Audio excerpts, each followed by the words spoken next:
ॐ भूर्भुवः स्वः तत्सवितुर्वरेण्यं भर्गो देवस्य धीमहि धियो यो नः प्रचोदयात् ॐ शान्ति शान्ति शान्तिः.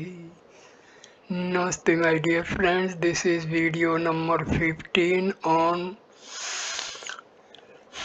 Gospel of Sri Ramakrishna Parmahamsa.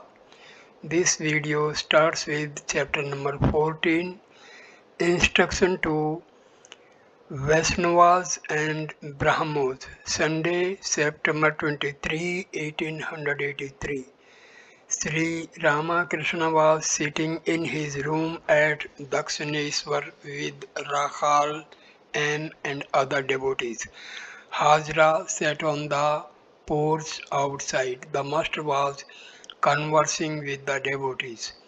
Master to a devotee, Narendra doesn't like even you nowadays. To M, why didn't he come to see me at Adhar's house? Eulogy of Narendra. How versatile Narendra is. He is gifted in singing, in playing on instruments, and in studies. He is independent and doesn't care about anybody. The other day he was returning to Calcutta with Captain in his carriage. Captain begged Narendra to sit beside him, but he took a seat opposite. He did not even look at Captain. What can a man achieve through mere scholarship? What is needed is prayer and spiritual discipline. Gauri of Indies was both a scholar and a devotee. He was a worshipper of the Divine Mother. Now and then he would be overpowered with spiritual fervor. When he chanted a hymn to the Mother, the Pandits would seem like earthworm beside him. I too would be overcome with ecstasy. At first he was a bigoted worshipper of Shakti. He used to pick up tulsi leaves with a couple of sticks so as not to touch them with his fingers or laugh. Then he went home. When he came back, he did not behave that way anymore. He gave remarkable interpretations of Hindu mythology. He would say that the 10 heads of Ramana represented the 10 organs. Kumbhakarna was the symbol of tamas, Ramana of rajas, and Vibhishana of sattva. That was why Vibhishana obtained favor with Rama. After the master's midday meal, while he was resting, Ram, Tarak, and some other devotees arrived from Calcutta. Nitya Gopal, Tarak, and several others were staying with Ram, a householder disciple of the master. Nitya Gopal was always in an exalted spiritual mood. Tarak's mind too was always indrawn. He seldom exchanged words with others. Ram looked after their physical needs. Rakhal now and then spent a few days at Adhar's house. Ram to the master, we have been taking lessons on the drum. Master to Ram, Nitya Gopal too. Ram, no sir, he plays a little. Master and Tarak. Ram, he knows a good deal, master. Then he won't keep his eyes on the ground so much. If the mind is much directed to something else, he does not dwell deeply on God. Ram, I have been studying the drum only to accompany the kirtan. Master to M. I hear that you two are taking singing lessons, is that so? M. No, sir, I just open my mouth now and then. Master, have you practiced that song? O mother, make me mad with thy love. If you have, please sing it. The song expresses my ideal perfectly. The conversation turned to Hajra's hatred for certain people, which Sri Ramakrishna did not like. Master to the devotees. I used frequently to visit a certain house at Kamarpukur. The boys of the family were of my age. The other day they came here and spent 2 or 3 days with me. Their mother, like Hajra, used to hate people. Then something happened to her foot and gangrene set in. On account of the foul smell, no one could enter her room. I told the incident to Hazra and asked him not to hate anyone. Master in spiritual mood. Towards evening, as Sri Ramakrishna was standing in the northwest corner of the courtyard, he went into Samadhi. In those days, the master remained almost always in an ecstatic state. He would lose consciousness of the world at the slightest suggestion from outside. But for scant conversation with visiting devotees, he remained in an indrawn mood and was unable to perform his daily worship and devotions. Coming down to the relative world, he began to talk to the Divine Mother. Still standing where he was, O Mother, he said, worship has left me and japa also. Please see, Mother, that I do not become an inert thing. Let my attitude toward God be that of the servant toward the Master. O Mother, let me talk about Thee and chant Thy holy name. I want to sing Thy glories. Give me a little strength of body that I may move about, that I may go to places where Thy devotees live and sing Thy name. In the morning, Sri Ramakrishna had been to the Kali temple to offer flowers at the mother's feet. Continuing, the master said, O mother, I offered flowers at thy feet this morning. I thought, that is good. My mind is again going back to formal worship. Then why do I like this now? Why art thou turning me into a sort of inert thing? The moon had not yet risen. It was a dark night. The master, still in an abstracted mood, sat on the small couch in his room and continued his talk with the Divine Mother. He said, why this special discipline of the Gayatri? Why this jumping from this roof to that? Who told him to do it? Perhaps he is doing it of his own accord. Well, he will practice a little of that discipline.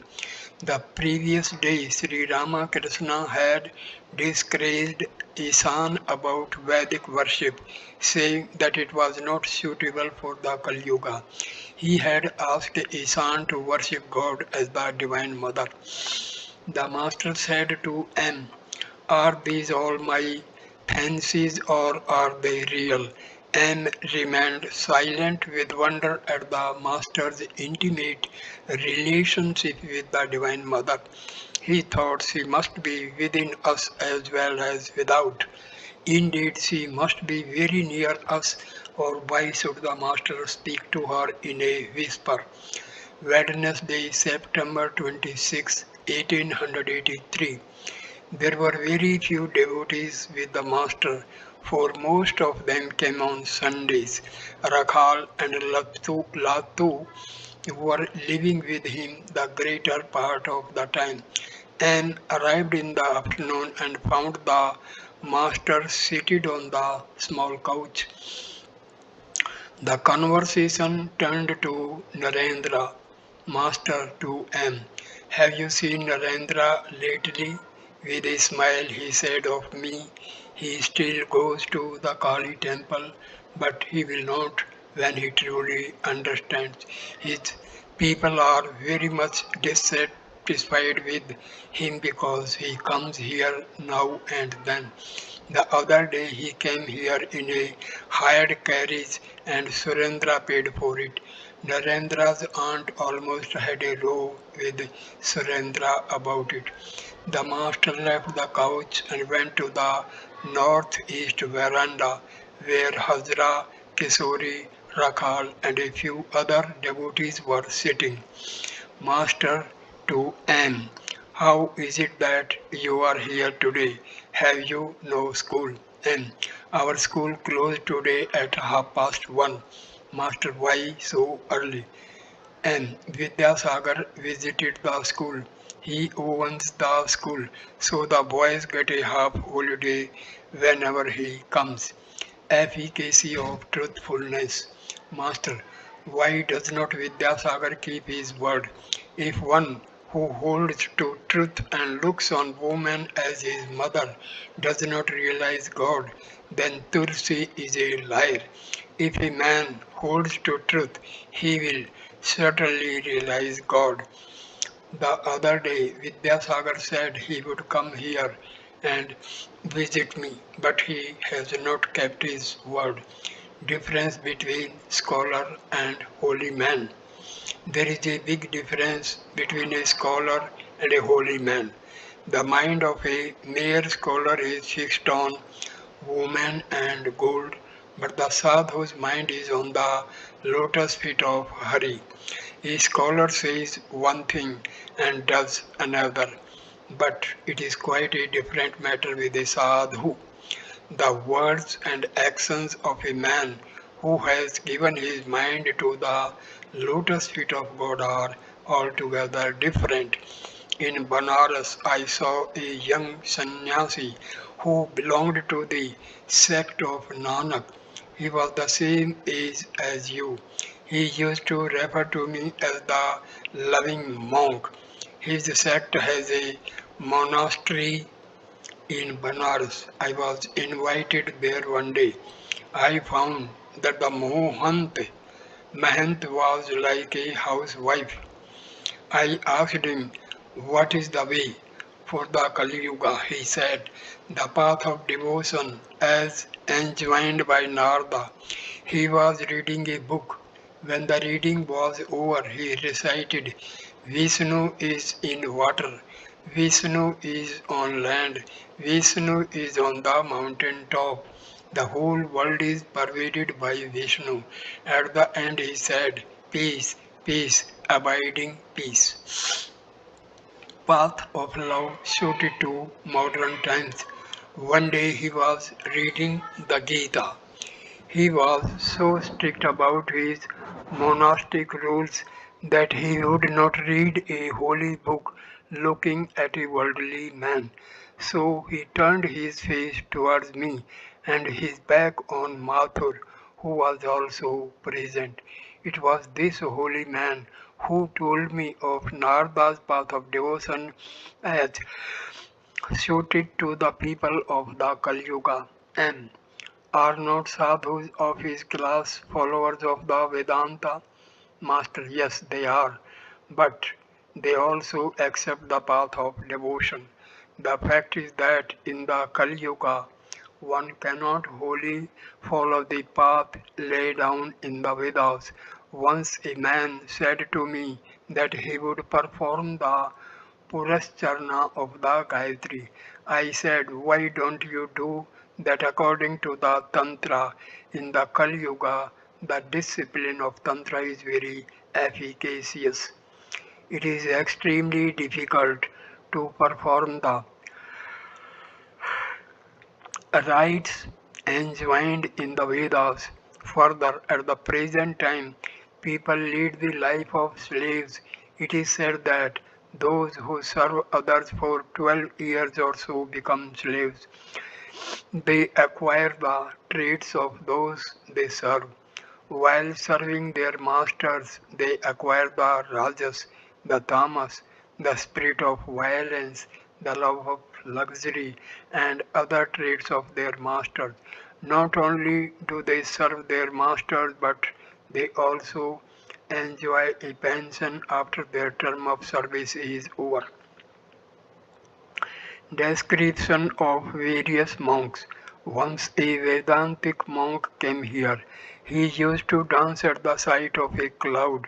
He would go into an ecstasy of joy over a rainstorm. He would get very angry if anyone went near him when he meditated. One day I came to him while he was meditating, and that made him very cross. He discriminated constantly. Brahmin, Brahma alone is real and the world is illusory. Since the appearance of diversity is due to Maya, he walked about with a prism from a chandelier in his hand. One sees different colors through the prism. In reality, there is no such thing as color. Likewise, nothing exists in reality except Brahma. But there is an appearance of the manifold because of Maya egoism. He would not look at an object more than once, lest he should be deluded by Maya and attachment. He would discriminate while taking his bath at the sight of birds flying in the sky. He knew grammar. He stayed here for 3 days. One day he heard the sound of a flute near the embankment and said that a man who had realized Dharma would go into Samadhi at such a sound. While talking about the monk, the master showed his devotees the manners and movements of a Paramahamsa, the gait of a child, face beaming with laughter, eyes swimming in joy, and body completely naked. Then he again took a seat on the small couch and poured out his soul enthralling words. Master to M. I learnt Vedanta from Nangata. Brahma alone is real. The world is illusory. The magician performs his magic. He produces a mango tree which even bears mangoes. But this is all sleight of hand. The magician alone is real. And it seems that the whole of life is a long sleep. This much I understand, that we are not seeing things rightly. We perceive the world with a mind by which we cannot comprehend even the nature of the sky. So, how can our perceptions be correct? Master, there is another way of looking at it. We do not see the sky rightly. It looks as if the sky were touching the ground at the horizon. How can a man see correctly? His mind is delirious, like the mind of a typhoid patient. The master sang in his sweet voice, what a delirious fever is this that I suffer from. O mother, thy grace is my only cure. Continuing, the master said, truly it is a state of delirium. Just see how worldly men quarrel among themselves. No one knows what they quarrel about. Oh, how they quarrel. May such and such a thing befall you. How much shouting, how much abuse. And I said to Kishori, the box is empty. There is nothing inside, but two men pull at it from either side, thinking the box contains money. Well, the body alone is the cause of all this mischief, is not it? The Gyanis see all this and say to themselves, what a relief one feels when this pillowcase of the body drops off. The master and N went towards the Kali temple. Master, why should you say such things? This world may be a framework of illusion, but it is also said that it is a mansion of mirth. Let the body remain. One can also turn this world into a mansion of mirth. M. But where is unbroken bliss in this world? Master, yes, Where is it? Sri Ramakrishna stood in front of the shrine of Kali and prostrated himself before the Divine Mother and followed him.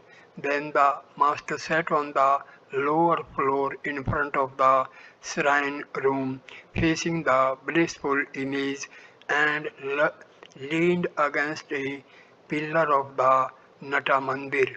He wore a red bordered cloth, part of which was on his shoulder and back and sat by his side. And since there is no unbroken happiness in the world, why should one assume a body at all? I know that the body is meant only to reap the results of past action, but who knows what sort of action it is performing now? The unfortunate part is that we are being crushed. Master, if a pea falls into filth, it grows into a pea plant nonetheless. And but still there are the 8 bonds. Divine grace removes bondage. Master, they are not 8 bonds but 8 fetters. But what if they are? These fetters fall off in a moment by the grace of God. Do you know what is it? It is like, suppose a room has been kept dark 1,000 years. The moment a man brings a light into it, the darkness vanishes, not little by little. Have not you seen the magician's feet? He takes a string with many knots and ties one end to something, keeping the other in his hand. Then he shakes the string once or twice, and immediately all the knots come undone. But another man cannot untie the knots, however he may try. All the knots of all the knots of ignorance come undone in the twinkling of an eye through the Guru's grace. Well, can you tell me why Keshav Sen has changed so much lately? He used to come here very often. He learned here how to bow low before a holy man. One day I told him that one should not salute a holy man as he had been doing. Hari says rightly, all the checks must be approved here. Only then will they be cashed in the bank. Laughter. And listened to these words breathlessly. He began to realize that Satchitananda in the form of the Guru passes the check. Master, do not reason. Who can ever know God? I have heard it from Nangata once for all that this whole universe is only a fragment of Brahma. Hajra is given too much calculation. He says this much of God has become the universe and this much is the balance. My head itches at his calculations. I know that I know nothing. Sometimes I think of God as good and sometimes as bad. What can I know of him? And it is true, sir. Can anyone ever know God? Each thinks with his little bit of intelligence that he has understood all of God. As you say, an ant went to a sugar hill and finding that one grain of sugar filled its stomach, thought that the next time it would take the entire hill into its hole. Surrender to the Divine Mother. Master, who can ever know God? I don't even try. I only call on Him as Mother. Let Mother do whatever she likes. I shall know her if it is her will, but I shall be happy to remain ignorant if she wills otherwise. My nature is that of a kitten. It only cries mew mew. The rest it leaves to its mother. The mother cat puts the kitten sometimes in the kitchen and sometimes on the master's bed. The young child wants only his mother. He doesn't know how wealthy his mother is, and he doesn't even want to know. He knows only, I have a mother Why should I worry? Even the child of the maid servant knows that he has a mother. If he quarrels with the son of the master, he says, I shall tell my mother. I have a mother. My attitude too is that of a child. Suddenly, Sri Ramakrishna caught M's attention and said, touching his own chest, well, there must be something here. Is not that so? And looked wonderingly at the master. He said to himself, does the mother herself dwell in the master's heart?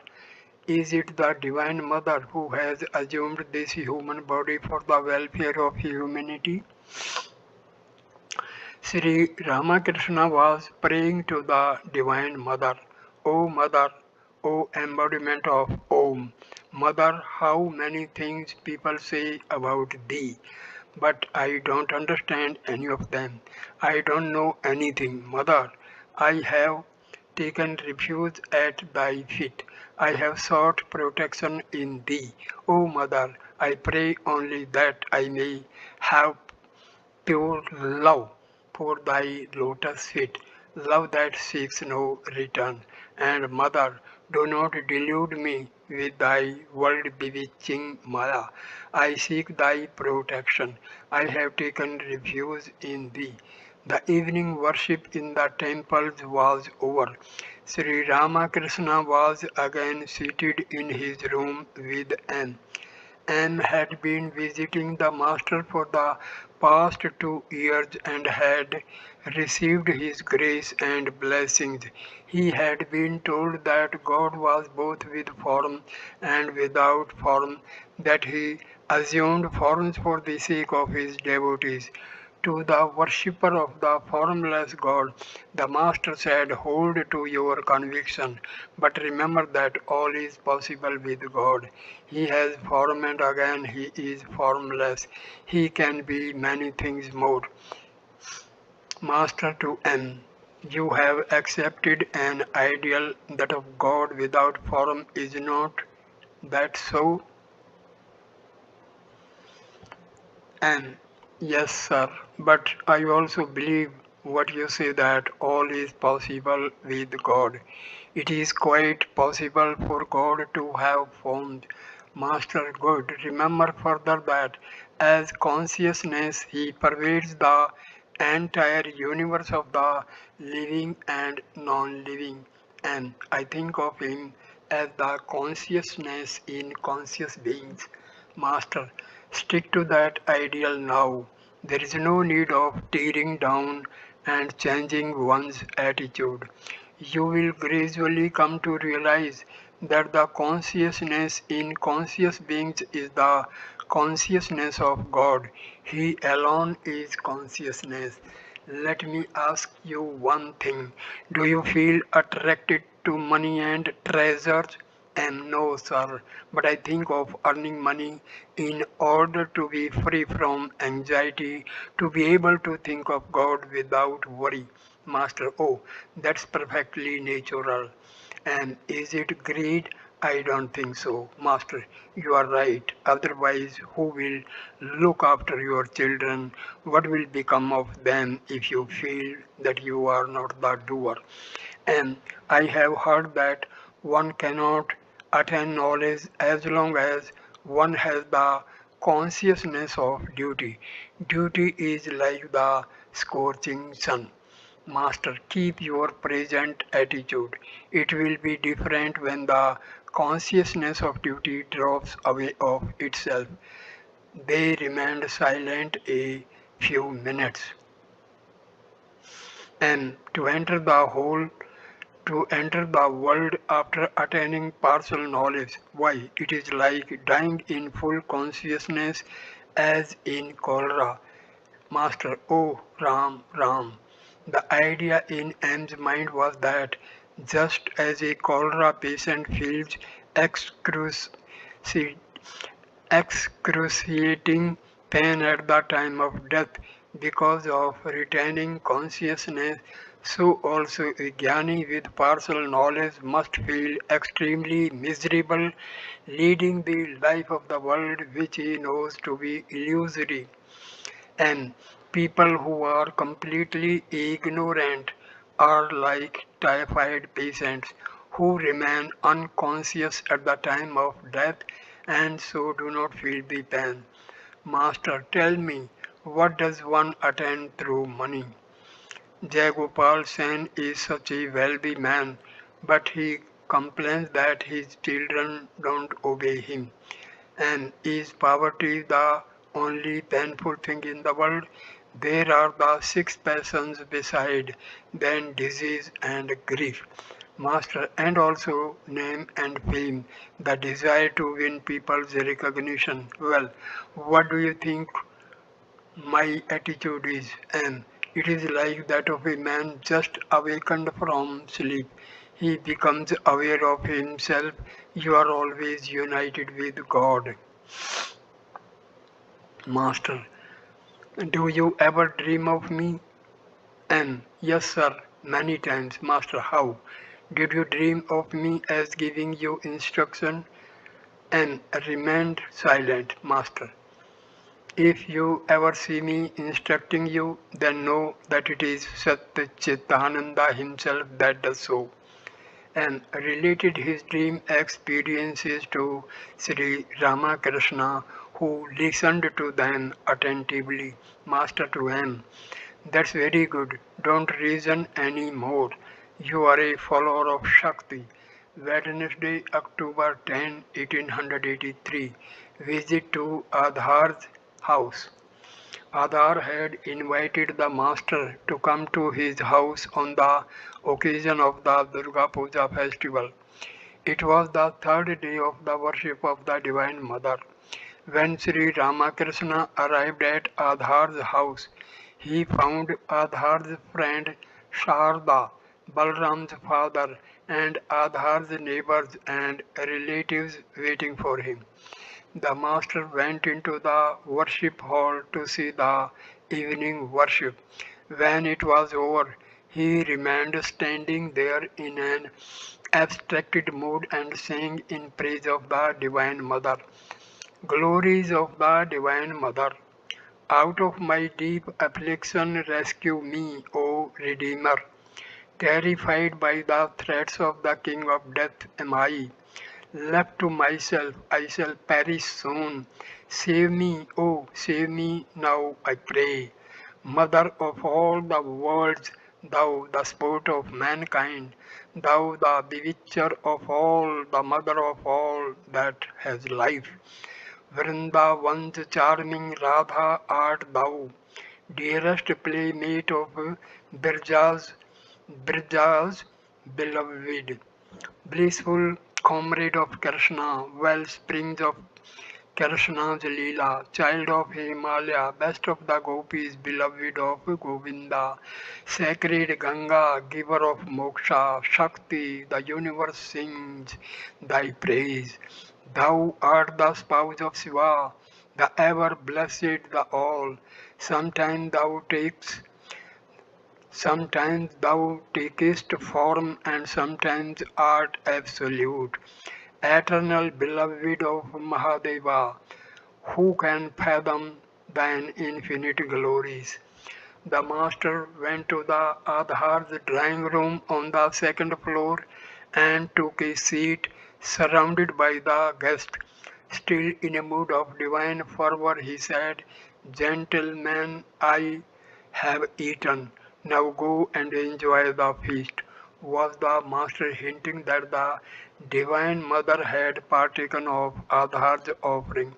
Did he identify himself with the Divine Mother and therefore say, I have eaten? Then addressing the Divine Mother, he continued, Shall I eat, O Mother, or will you eat? O Mother, the very embodiment of the wine of divine bliss. Did the Master look on himself as one with the Divine Mother?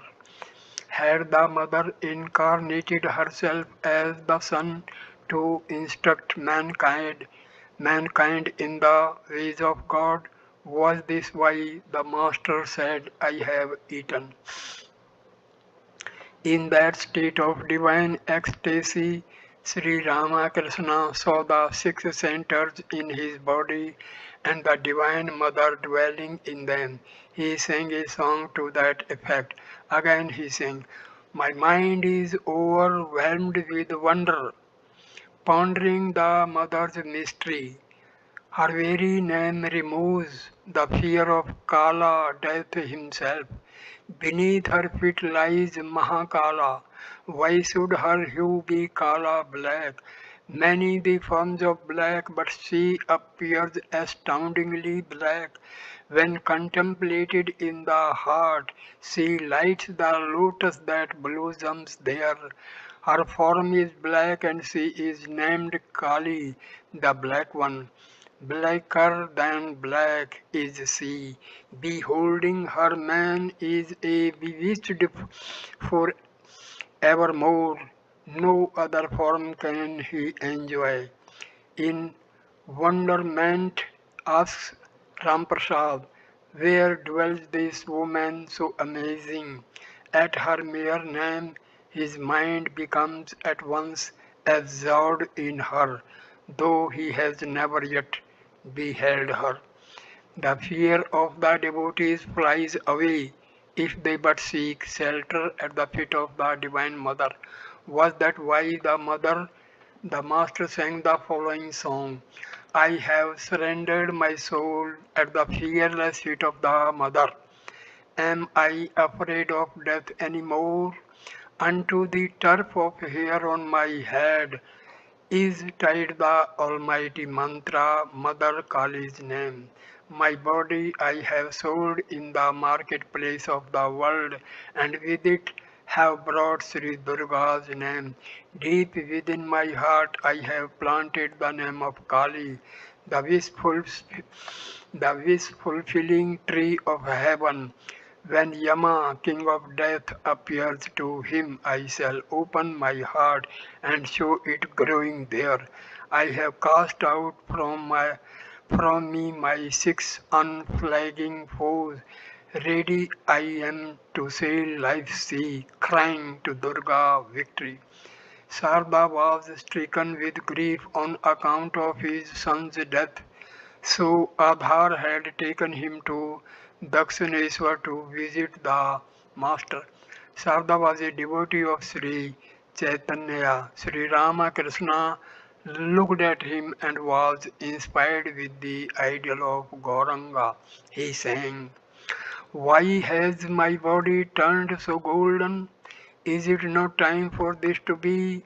Many the ages that must pass before as Gauranga I appear. Here in the age of Dvapara, my sport is not yet at an end. How strange this transformation is. The peacock glistens all of gold, arid golden to the cuckoo gleams.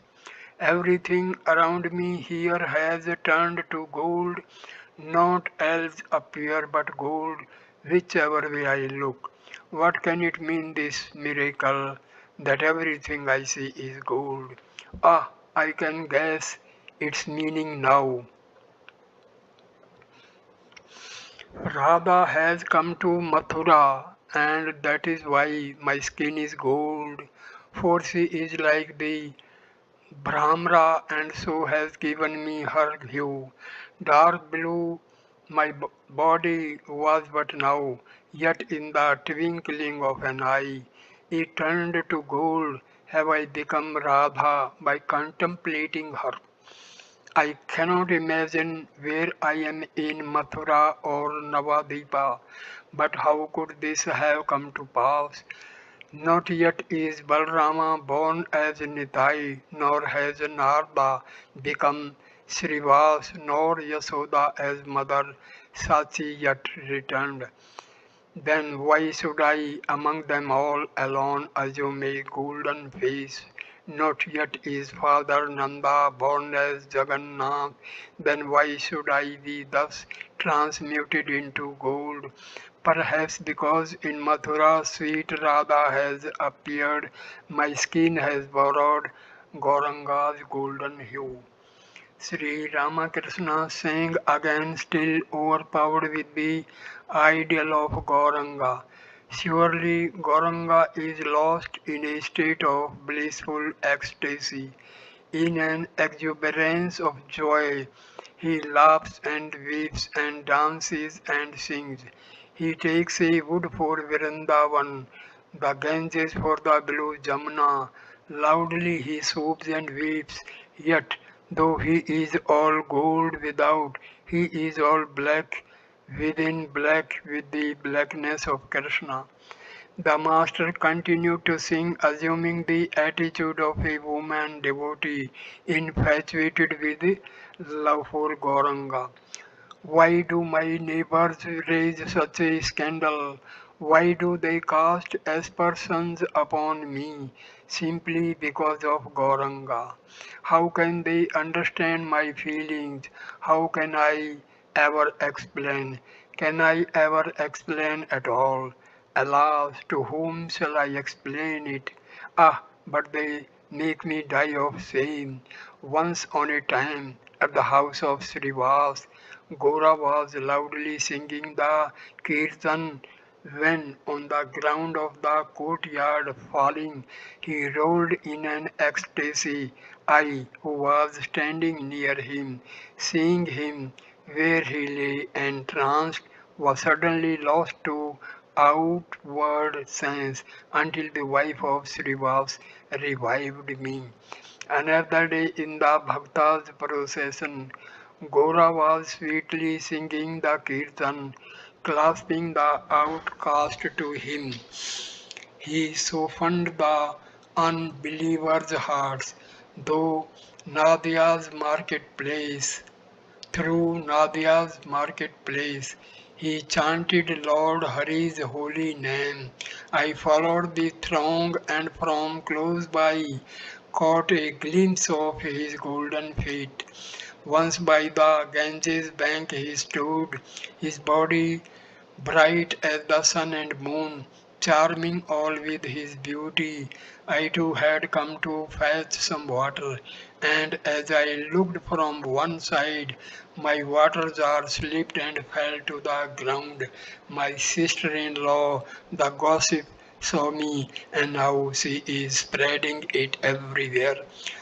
Balram's father was a Vaishnava, hence the master also sang of the divine love of the gopis for their beloved Krishna. I have not found my Krishna, O friend. How cheerless my home without him. Ah, if Krishna could only be the hair upon my head, carefully I should braid it then and deck it with bakul flowers. Carefully I should fashion the braids out of my Krishna hair. Krishna is black and black is my hair. Black would be one with black. Ah, if Krishna could only be the ring I wear in my nose, always from my nose he would hang and my two lips could touch him. But it can never be, alas. Why should I idly dream? Why should Krishna care at all to be the ring in my nose? Ah, if Krishna could only be the bracelets on my arms, always he would cling to my wrist and proudly I should walk, shaking my bracelets to make them sound, shaking my arms to show them. Down the King's Highway I should walk, wearing my Krishna bracelets. Balram's father was a wealthy man with estates in different parts of Orissa. An orthodox member of the Vaishnava sect, he had built temples and arranged for distribution of food to the pilgrims at various holy places. He had been spending the last years of his life in Vrindavan. The Vaishnavas, for the most part, are bigoted in their religious views. Some of them harbor malicious feelings towards the followers of the Tantra and Vedanta. But Sri Ramakrishna never encouraged such a narrow outlook. According to his teachings, through earnestness and yearning, all lovers of God will ultimately reach the same goal. The master began the conversation in order to broaden the religious views of Balram's father. Master's Harmony of Religions, Master to M. Once I thought, why should I be one sided? Therefore, I was initiated into Vaishnavism in Vrindavan and took the garb of a Vaishnava monk. I spent 3 days practicing the Vaishnava discipline. Again, at Dakshineshwar, I was initiated into the mystery of Rama worship. I painted my forehead with a long mark and put on a string with a diamond round my neck. But after a few days I gave them up. A certain man had a tub. People would come to him to have their clothes dyed. The tub contained a solution of dye. Whatever color a man wanted for his clothes, he would get by dipping the cloth in the tub. One man was amazed to see this and said to the dyer, please give me the dye you have in your tub. Was the master hinting that people professing different religions would come to him and have their spiritual consciousness awakened according to their own ideals? Master to Balram's father, don't read books anymore, but you may read books on devotion, such as the life of Chaitanya. The whole thing is to love God and taste His sweetness. He is sweetness and the devotee is its enjoyer. The devotee drinks the sweet bliss of God. Further, God is the lotus and the devotee the bee. The devotee sips the honey of the lotus. As a devotee cannot live without God, so also God cannot live without his devotee. Then the devotee becomes the sweetness and God its enjoyer. The devotee becomes the lotus and God the bee. It is the Godhead that has become these two in order to enjoy its own bliss. That is the significance of the episode of Radha and Krishna. At the beginning of spiritual life, the devotee should observe such rites as pilgrimage, putting a string of beads around his neck, and so forth. But outward ceremonies gradually drop off as he attains the goal, the vision of God. Then his only activity is the repetition of God's name and contemplation and meditation on Him. The pennies equivalent to 16 rupees makes a great heap, but 16 silver coins do not look like such a big amount. Again, the quantity becomes much smaller when you change the 16 rupees into one gold mohor. And if you change the gold into a tiny piece of diamond, people hardly notice it. Orthodox Vaishnavas insist on the outer insignia of religion. They criticize any devotee who does not wear these marks. Was that why the Master said that after the vision of God, a devotee becomes indifferent to outer marks, giving up formal worship when the goal of spiritual life is attained? Master to Balram's father, the Karta Bhajas group, the devotees into four classes: the Parvartaka, the Sadhaka, the Siddha, and the Siddha of the Siddha. The Parvartaka, the beginner, puts the mark of his religion on his forehead, wears a string of beads around his neck, and observes other outer conventions. The sadhaka, the struggling devotee, does not care so much for elaborate rites. An example of this class is the Babul. The Siddha, the perfect, firmly believes that God exists. The Siddha of the Siddha, the supremely perfect, like Chaitanya, not only has realized God but also has become intimate with Him and talks with Him all the time. This is the last limit of realization. Different classes of spiritual aspirants. There are many kinds of spiritual aspirants. Those endowed with sattva perform their spiritual practices secretly. They look like ordinary people, but they meditate in inside the mosquito net. Aspirants endowed with rajas exhibit outward pomp, a string of beads around the neck, a mark on the forehead, an ochre robe, a silk cloth, a rosary with a gold bead, and so on. They are like stall keepers advertising their wares with signboards. All religions and all paths call upon their followers to pray to one and the same God. Therefore, one should not show disrespect to any religion or religious opinion. It is God alone who is called Satyachit Ananda Brahma in the Vedas, Satyachit Ananda Krishna in the Puranas, and Satyachit Ananda Shiva in the Tantras. It is one and the same Satyachit Ananda. There are different sects of Vaishnavas. That which is called Brahma in the Vedas is called Alekh Niranjan by one Vaishnava sect.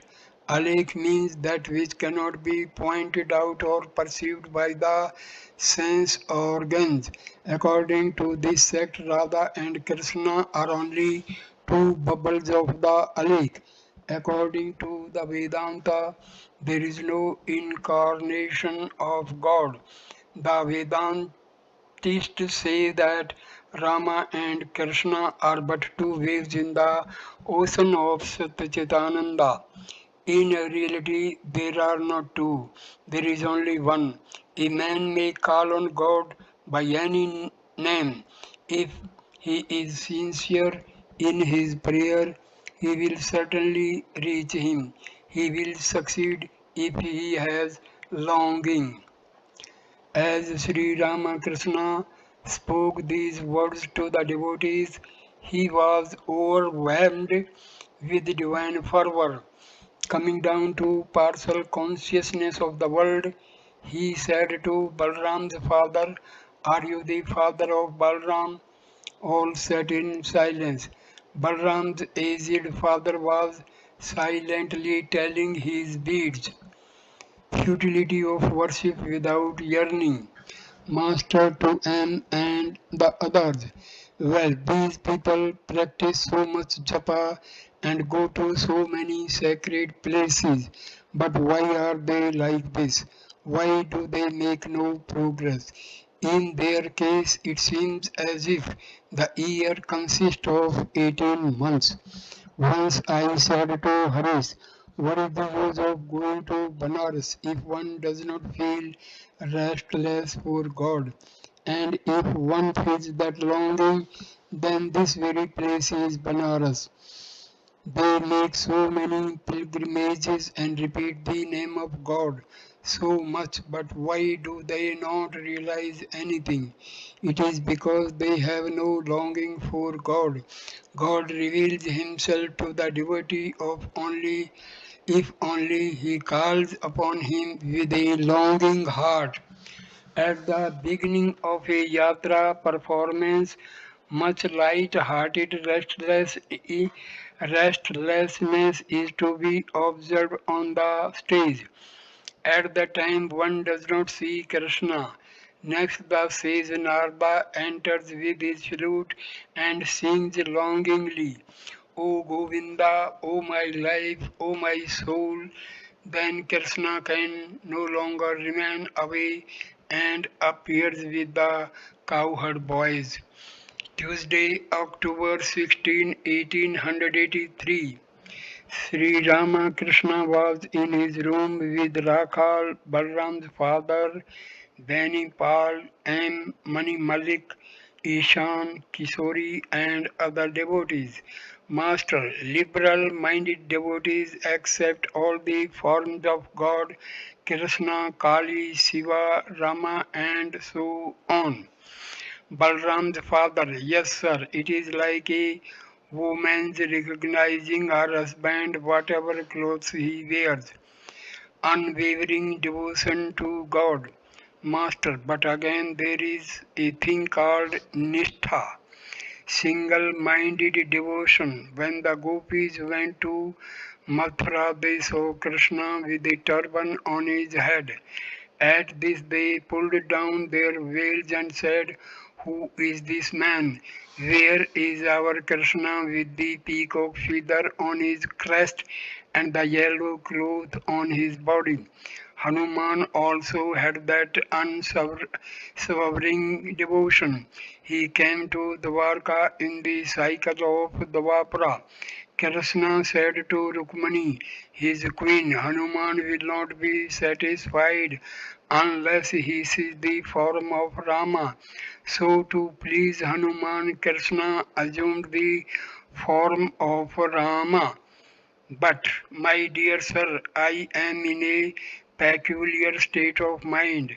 My mind constantly descends from the absolute to the relative and again ascends from the relative to the absolute. The attainment of the absolute is called knowledge of Dharma, but it is extremely difficult to acquire. A man cannot acquire the knowledge of Dharma unless he completely rids himself of his attachment to the world. When the Divine Mother was born as the daughter of King Himalaya, she showed her various forms to her father. The king said, I want to see Dharma. Thereupon the Divine Mother said, Father, if that is your desire, then you must seek the company of holy men. You must go into solitude, away from the world, and now and then live in holy company. The many and the one. The manifold has come from the one alone, the relative from the absolute. There is a state of consciousness where the many disappears and the one as well, for the many must exist as long as the one exists. Brahma is without comparison. It is impossible to explain Brahma by analogy. It is between light and darkness. It is light, but not the light that we perceive, not material light. Again, when God changes the state of mind, when we brings my mind down to the plane of the relative, I perceive that it is He who has become all these, the Creator, Maya, the living beings and the universe. Again, sometimes He shows me that He has created the universe and all living beings. He is the Master and the universe His garden. Knowledge and ignorance. He is the Master and the universe and all its living beings belong to Him. That is knowledge. And I am the doer. I am the Guru. I am the Father. That is ignorance. That is my house. This is my family. This is my wealth. These are my relatives. This also is ignorance. Balram the father, that is true, sir. Master, as long as you do not feel that God is the master, you must come back to the world. You must be born again and again. There will be no rebirth when you can truly say, O God, thou art the master. As long as you cannot say, O Lord, thou alone art real, you will not be released from the life of the world. This going and coming, this rebirth is inevitable. There will be no liberation further. What can you achieve by saying it is mine? The manager of an estate may say, This is our garden. These are our couches and furniture. But when he is dismissed by the master, he has not the right to take away even a chest of worthless mango wood given to him for his use. The feeling of I and mine has covered the reality. Because of this, we do not see truth. Attainment of Chaitanya, divine consciousness, is not possible without the knowledge of Advaita, non-duality. After realizing Chaitanya, one enjoys Nityananda, eternal bliss. One enjoys this bliss after attaining the state of a Paramahamsa. Vedanta does not recognize the incarnation of God. According to it, Chaitanya Deva is only a bubble of the non-dual Brahma.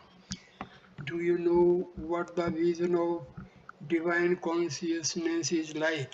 It is like the sudden illumination of a dark room when a match is struck. The incarnation of God is accepted by those who follow the path of bhakti. A woman belonging to the Karta Bhaja sect observed my condition and remarked, You have inner realization. Don't dance and sing too much. Ripe grapes must be preserved carefully in cotton. The mother-in-law lessons her daughter-in-law's activities when the daughter-in-law is with the child. One characteristic of God realization is that the activities of a man with such realization gradually drops away. Inside this man, meaning Sri Ramakrishna, is the real jewel. Watching me eat, she remarked, Sir, are you yourself eating or are you feeding someone else? The feeling of ego has covered the truth. Narendra once said, As the eye of man recedes, the eye of God approaches. Kedar says the more clay there is in the jar, the less water it holds. Krishna said to Arjuna, Brother, you will not realize me if you possess even one of the eight siddhis.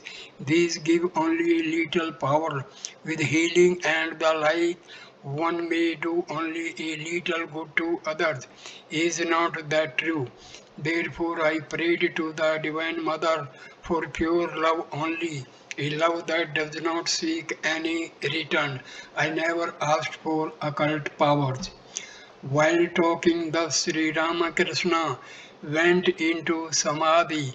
He sat there motionless, completely forgetful of the outer world. Then coming down to the sense world, he sang, Ah, friend, I have not found him yet, whose love has driven me mad. At the master's request, Ramlal sang a song describing how Chaitanya embraced the monastic life. Oh, what a vision I have beheld in case of Bharti's hut. Gora in all his matchless grace, shedding tears in a thousand streams, like a mad elephant, he dances in ecstasy and sings, drunk with an overwhelming love. Rolling flat upon the ground and swimming in his tears, he weeps and shouts Lord Hari's name, piercing the very heavens with his cries, loud as a lion's roar. Then most humbly he begs man's love to feel himself the servant of God. Shorn of his locks, he has put on the yogi's ochre robe. Even the hardest heart must melt to see his pure and heavenly love smitten by man's deep woe. He has abandoned everything and pours out love unstinted. stintingly. Oh, would that Premdas were his slave, and passing from door to door might sing Gauranga's endless praise.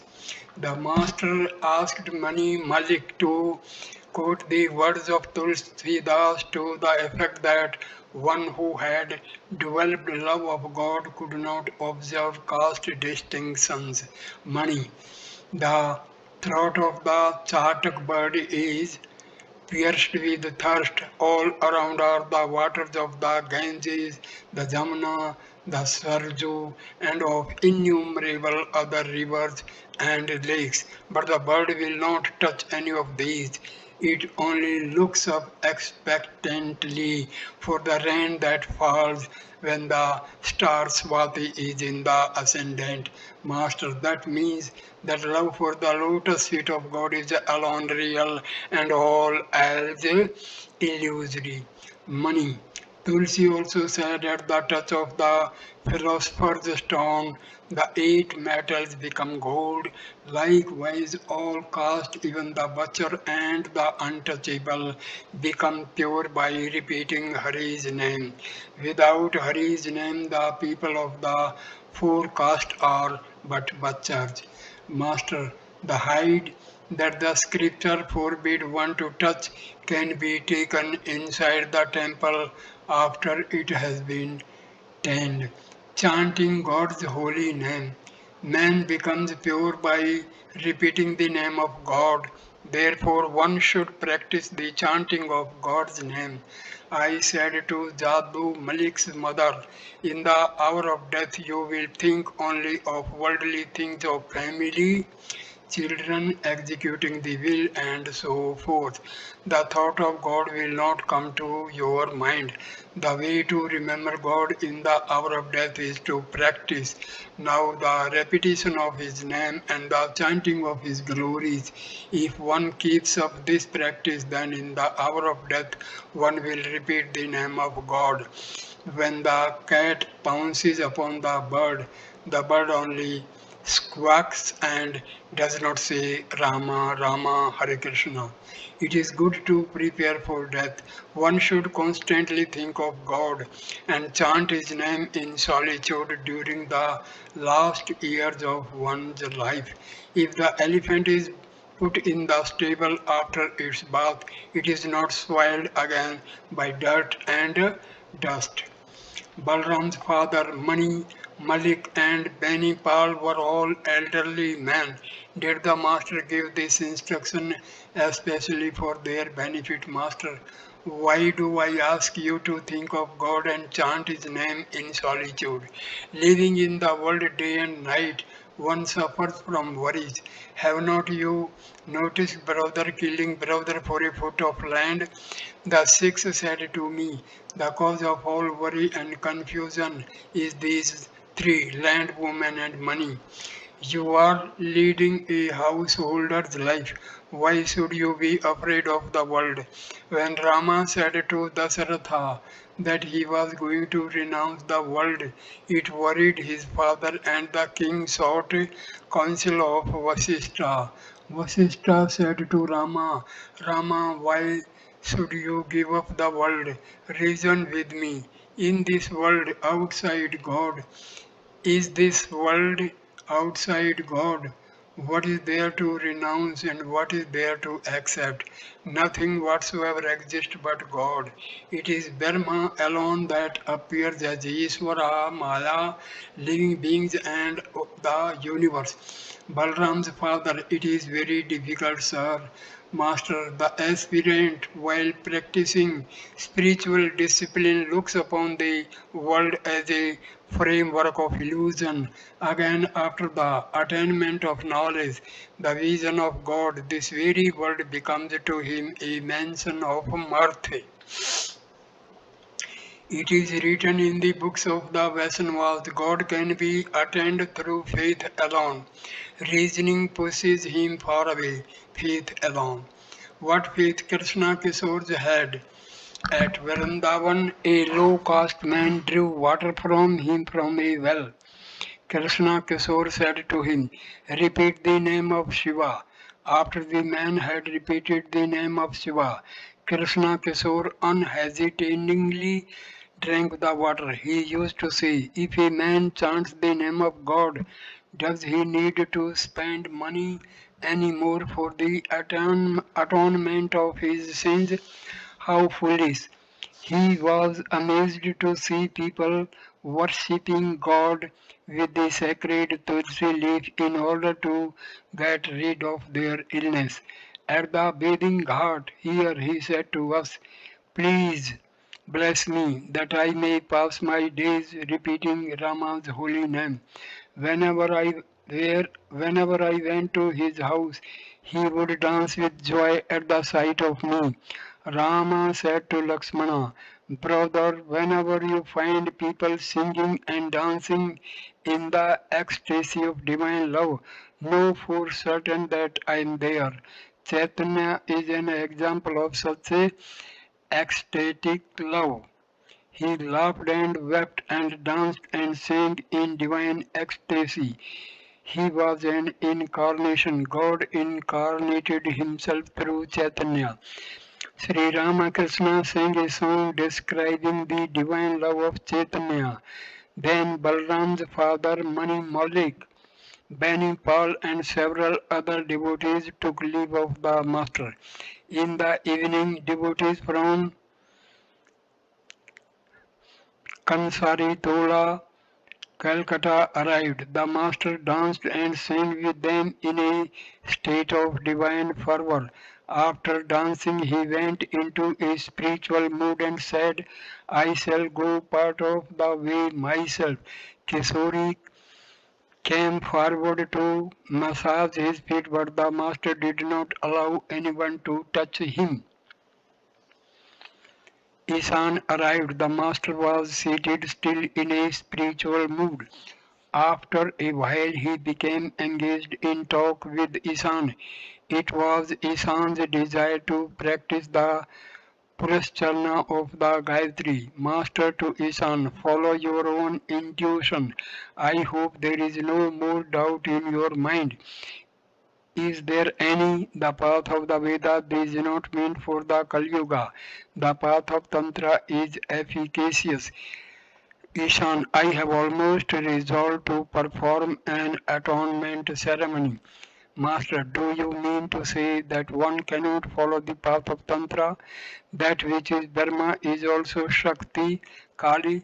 Knowing the secret that Kali is one with the highest Brahma, I have discarded once for all both righteousness and sin. Ishan, it is mentioned in Hyman in the Chandi that Brahma alone is the primal energy. Brahma is identical with Shakti. Master, it will not do simply to express the idea in words.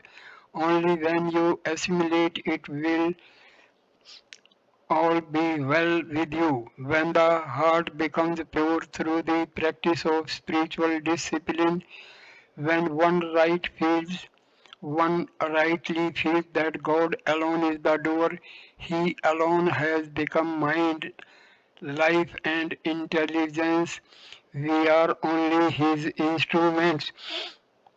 Thou it is that holdest the elephant in the mire, thou that helpest the lame man scale the loftiest hill. When your heart becomes pure, then you will realize that it is God who makes us perform such rites as the Purascharna. Thou workest thine own work, man only call it theirs. All doubts disappear after the realization of God. Then the devotee meets the favorable wind. He becomes free from worry. He is like the boatman who, when the favorable wind blows, unfurls the sail, holds the rudder lightly, and enjoys a smoke. Ishan took his leave and Sri Ramakrishna talked with M. No one else was present. He asked M what he thought of Narendra, Rakhal, Adhar and Hazra and whether they were childless and asked the master, "What do you think of me?" M said, "You are simple and at the same time deep. It is extremely difficult to understand you." Sri Ramakrishna laughed. November 26, 1883. It was the day of the annual festival of the Sinduripati Brahmahamsa. The ceremony was to be performed in Manilal Malik's house. The worship hall was beautifully decorated with flowers, wreaths, and evergreens, and many devotees were assembled, eagerly awaiting the worship. Their enthusiasm had been greatly heightened by the news that Sri Ramakrishna was going to grace the occasion with his presence. Kesav, Vijay, Shivnath, and other leaders of the Brahmo Samaj held him in high respect. His God intoxicated state of mind, his intense love of spiritual life, his burning faith, his intimate communion with God, and his respect for women, whom he regarded as veritable manifestations of the Divine Mother, together with the unsullied purity of his character, his complete renunciation of worldly talk, his love and respect for all religious faiths, and his eagerness to meet devotees of all creeds attracted the members of the Brahmo Samaj to him. Devotees came that day from far off places to join the festival, for it would give them a chance to give a glimpse of the Master and listen to his inspiring talk. Sri Ramakrishna arrived at the house before the worship began and became engaged in conversation with Vijay Krishna Goswami and the other devotees. The lamps were lighted and the divine service was about to begin. The master asked if Shivnath would come to the festival. A Brahmo devotee said that he had other important things to do and was not coming. At this point, I conclude this video. Next video number 16 will start with truthfulness leads to God. Thank you for watching this video. Please like, comment and share the video and subscribe the channel. Namaskar my dear friends. Thank you. Namaste.